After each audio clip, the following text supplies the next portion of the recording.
both of his children, whose legal father was the guy that my father dug up to marry Jean, like putting her on hold. And she had 2 children with him, Margie and Bobby.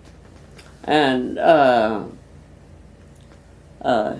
know my father was disappointed in them because he was the boy that he wanted to have, and but even he had to admit, not to me, but I heard, that those 2 kids were as dumb as dirt, and that all the brains of his children were in his legal family.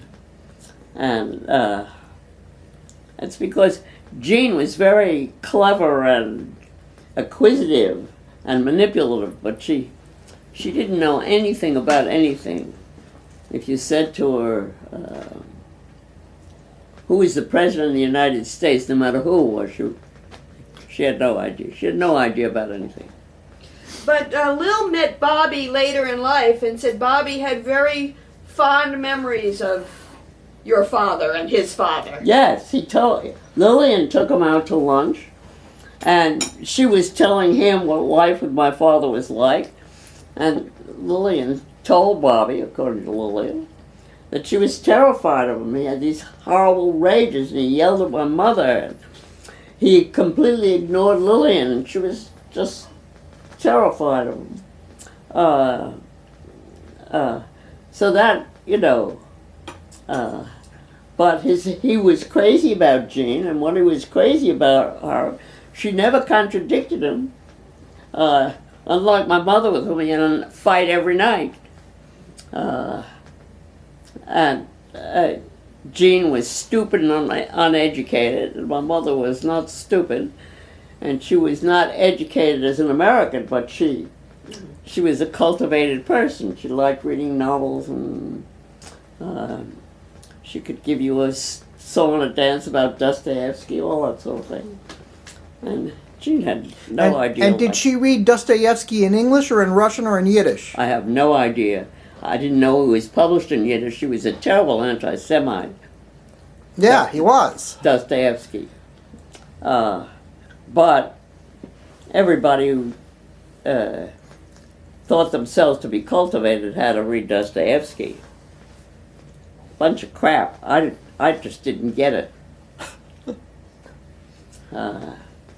Anyway, she was some piece of work, that Jean. I remember only that she had am I remembering correctly that she had fiery red hair and was plump? No, more orange than red. Was orange, yeah. Was a very bad dye job, but that's what she wanted. She had no complaints about it. And I think she probably thought it was fiery red. It was orange. I remember Margie as being very plain. She was, I think she was about 13 at the time, or 14 maybe. She was very overweight. She sort of looked like a pudding, and her face was very round, like this. And, but she was a very sweet kid. But we've completely lost track of both Bobby and Margie. Yeah. We have no idea where they are or if they're alive. No, the last I heard, Natalie was still alive because it was she who told me this, that Jean, after my father died, almost immediately married a very wealthy guy.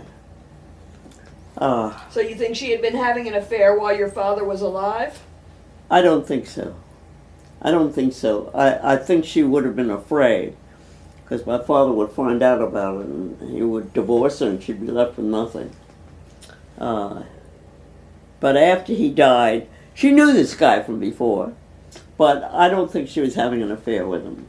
But as soon as Louie died, she thought, this guy has got money and he is attracted to me, and that would be the best thing I could do, and it was.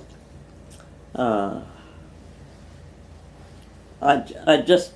always found it difficult to think that anybody, man or woman, would find her attractive. She was very, cheap looking. She wore much too much makeup, and the hair was orange, and she was tightly corseted, but she was bulging every place else but the corset. And but my father was really in love with her physically as well as for whatever intellectual gifts, not many, that she had.